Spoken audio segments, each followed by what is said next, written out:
নমস্কার, সকলকে নববর্ষের শুভেচ্ছা। তোমরা যারা 2025 সালে জেনপাস ইউজি অ্যাসপিরেন্ট আছো, তোমরা কিন্তু খুবই চিন্তিত অবস্থায় আছো, সেটা আমি খুব ভালোই বুঝতে পারছি। কারণটা কি যে তোমাদের জেনপাস ইউজির ফর্ম ফিল আপ এখনও পর্যন্ত কেন শুরু হচ্ছে না? তোমাদের এক্সাম ডেট পাবলিশড হয়ে গিয়েছে, টেন্টেটিভ একটা এক্সাম ডেট দিয়েছে, মানে অস্থায়ী এক্সাম ডেট পাবলিশড হয়েছে West Bengal joint entrance examination board থেকে, যে তোমাদের 25 মে 2025 এক্সামটা হবে। কিন্তু আজ 15 এপ্রিল 2025, এখনও পর্যন্ত কিন্তু অফিসিয়াল ওয়েবসাইটে জেনপাস ইউজি রিলেটেড 2025-এর জন্য কোনো আপডেট নেই।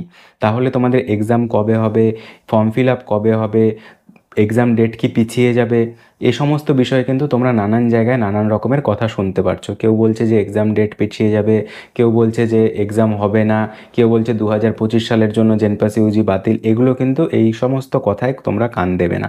কারণটা কি যে জেনপাস ইউজি এক্সাম ছাড়া বিএসসি নার্সিং এবং বিএসসি প্যারামেডিক্যাল এন্ট্রান্স এক্সাম ছাড়া তোমরা কিন্তু এই কোর্সে ভর্তি হতে পারবে না। সেই জন্য তোমাদের এন্ট্রান্স এক্সাম জেনপাস ইউজি হবেই। তো এবার 2025 সালে সেটা হয়তো পিছোতে পারে, কিন্তু তোমাদের এই 2025 সালের জন্য জেনপাস ইউজি এক্সাম হবে। কারণ তোমরা নানান ধরনের নানান লোকের কথা শুনে কিন্তু তোমরা ডিমোটিভেট হয়ে যেও না, তোমাদের প্রিপারেশনটাকে তোমরা স্ট্রং করে রাখো। তো যাই হোক, 2025 সালে তাহলে কবে এক্সাম হতে পারে, সেই জন্য আমরা গত বছরের যে এক্সাম শিডিউল ছিল, যে ফর্ম ফিল আপ কবে শুরু হয়েছিল, কতদিন পর্যন্ত হয়েছিল, তারপরে একটা কারেকশন উইন্ডো থাকে, অ্যাডমিট কার্ড ডাউনলোড করার একটা সময় থাকে, তারপর এক্সাম হয়। মানে এই প্রসেসটাতে কিন্তু 1 থেকে 1.5 মাস সময় লাগে। তো আর মাত্র আমাদের হাতে কয়েকটা দিন সময় রয়েছে, মানে 40 দিনের মতন সময় রয়েছে। আজ 15 তারিখ, তোমাদের এক্সাম যদি হয় 25 তারিখে, তাহলে 25 আর এই 15, 40 দিন সময় রয়েছে। তো এই 40 দিনের মধ্যে কি পুরো প্রসেসটা কমপ্লিট হয়ে যেতে পারে? যদিও হয়, তাহলে সেটা কিভাবে হবে? কারণ গত বছরে যদি আমরা শিডিউলটা দেখি, তাহলে কিন্তু আমাদের ধারণাটা ক্লিয়ার হয়ে যাবে। তো চলো আমরা 2024 সালের যে শিডিউল রয়েছে জেনপাস ইউজি, সেটা দেখি। Schedule of the JENPAS UG 2024, all dates are tentative and can be change in extraordinary circumstances. মানে এই ডেট কিন্তু যে কোনো সময় চেঞ্জ হতে পারে, কারণ এই ডেটটা একটা দেওয়া থাকে। তো 2025 সালে যে তোমাদের মে মাসে এক্সাম হওয়ার কথা আছে, এইটাও কিন্তু টেন্টেটিভ, মানে এই ডেটটাও কিন্তু অস্থায়ী, এটাও কিন্তু চেঞ্জ হতে পারে। মানে এটা সাধারণভাবে একটা বলে রেখেছে যে 25 তারিখে তোমাদের এক্সাম হবে। তো ম্যাক্সিমাম টাইমেই দেখা যায় যে এই টাইমগুলোতেই এক্সাম হয়, এটা চেঞ্জ খুব কম হয়। তো এই বছরে চেঞ্জ হওয়ার একটা কারণ যেটা কি, যে তোমাদের এখনও পর্যন্ত যেহেতু ফর্ম ফিল আপ হয়নি। তো যাই হোক, গত বছরের এক্সাম হয়েছিল, যে ডেট অফ দ্য এক্সামিনেশন ছিল 30/6/2024, মানে জুন মাসে কিন্তু এক্সাম হয়েছিল, জুন মাসের লাস্টে 30 তারিখে এক্সাম হয়েছিল। কিন্তু অনলাইন অ্যাপ্লিকেশান স্টার্ট হয়ে গেছিলো 22/3/2024, মানে মার্চ মাসেই কিন্তু 22 তারিখ থেকে অনলাইন অ্যাপ্লিকেশান স্টার্ট হয়ে গিয়েছিলো এবং চলেছিল 22/4/2024 পর্যন্ত। মানে 1 মাস সময় কিন্তু তোমরা পাও এই ফর্মটা ফিল আপ করার জন্য। তো 1 মাস সময় এদিকেই চলে গেল, আমাদের হিসাবটা ছিল 40 দিনের, আজকের 15 তারিখ থেকে পরের মাসের 25 তারিখ পর্যন্ত। তো 1 মাস সময় এদিকেই চলে গেল, মানে 30 দিন সময় চলে গেল। তারপরে online correction and downloading revised confirmation page, মানে কনফার্ম করার পরে তুমি সাবমিট করার পরেও একটা কারেকশন উইন্ডো ওপেন হয়। মানে তোমার 2 দিন সময় থাকে, সেখানে তুমি কারেকশন করতে পারো। তোমার যদি কোথাও কোনো ভুলভ্রান্তি হয়ে থাকে, তাহলে সেটা তুমি 2 দিন সময় পাও সেটা ঠিক করার জন্য। গত বছরে সেটা ছিল 24/4/2024 থেকে 26/4/2024, মানে 2 দিনের সময় কিন্তু পাওয়া যায়, বুধবার থেকে শুক্রবার পর্যন্ত ছিল। তো এই 2 দিনের মধ্যে তোমাদের যদি কোথাও কোনো ভুলভ্রান্তি হয়, সেটার কিন্তু সময় পাওয়া যায়।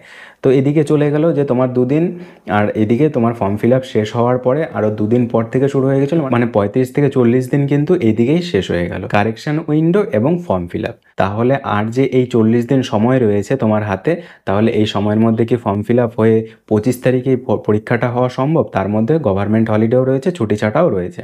তো যাই হোক, publication of the download admit card 20/6/2024, 20 তারিখে কিন্তু তুমি ডাউনলোড করতে পারবে অ্যাডমিট কার্ড। ঠিক আছে, এবার এই মাঝখানে দেখো অনেকটা সময় কিন্তু ছিল, 26/4/2024 থেকে মাঝে কিন্তু অনেকটা সময় ছিল। তো এই সময়টাতে কি অনেক প্রসেসিং থাকে, অফিসিয়াল কাজকর্ম থাকে। তো সেই জন্য কিন্তু অ্যাডমিট কার্ড প্রিপারেশন এত তাড়াতাড়ি কি প্রসেস সম্ভব? সেই জন্য আমার যেটা পার্সোনালি মনে হচ্ছে যে এক্সাম ডেট পিছোতে পারে। তো এমনটা না যে এক্সাম হবে না, এক্সাম কিন্তু হবেই। জেনপাস ইউজি 2025-এ এক্সাম হবে আর তোমরা বিএসসি নার্সিং এবং বিএসসি প্যারামেডিক্যালের কোর্সে অ্যাডমিশন হতে পারবে।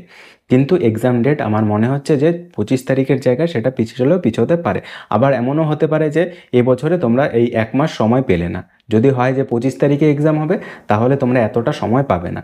সেই জন্য তোমাদের হয়তো এক্সাম এই ফর্ম ফিল আপ করার জন্য 10 থেকে 15 দিন পাবে, বা তোমাদের কারেকশন পিরিয়ডের জন্য 1 দিন বা 1 দিন 2 দিন তো থাকেই মিনিমাম, কিন্তু দেখা গেল সেটা 1 দিন পেলে, তারপরে সাথে সাথেই তুমি অ্যাডমিট কার্ড ডাউনলোড করতে পারো। তো এত তাড়াতাড়ি কিন্তু কোনো প্রসেস হয় না আমার যতদূর জানা রয়েছে। তো এবার দেখা যাক যে 2025 সালে এক্সাম কখন হয়, কারণ ডেট অফ দ্য এক্সামিনেশন গত বছরে যেটা হয়েছিল সেটা কিন্তু এই যে এই শিডিউলটা রয়েছে এই শিডিউলটা মেনেই হয়েছিল।